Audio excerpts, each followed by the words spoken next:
पार्टीका सभापति कुलमान घिसिङ आउँदै हुनुहुन्छ। कुलमानजी स्वागत छ, कस्तो लागिरहेछ?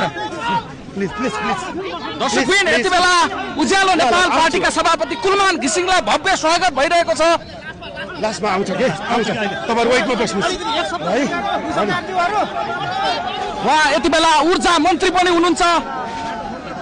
कुलमान घिसिङको भव्य स्वागत भइरहेको छ। दर्शकबिन यति बेला अगाडि बढ्छ भाइ। दर्शकबिन यति बेला कुलमान घिसिङको भव्य स्वागत भइरहेको छ। यति बेला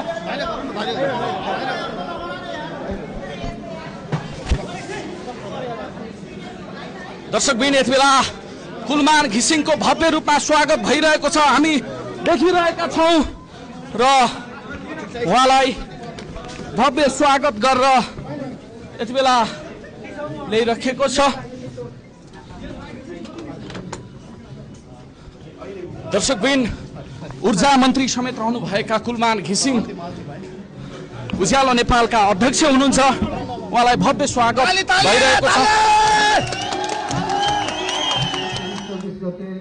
दर्शकबिन यति बेला उज्यालो नेपाल पार्टीको घोषणा सभा हुँदैछ र आज कुलमान घिसिङ लगायत उनको पार्टीको समर्थक र शुभचिन्तकहरूको बाक्लो रूपमा सहभागिता हामी देख्न सक्छौँ। दाजुभाइहरूको शीघ्र स्वास्थ्य लाभको कामना पनि गर्दछु र शहादत प्राप्त भाइ बहिनीहरू र घाइते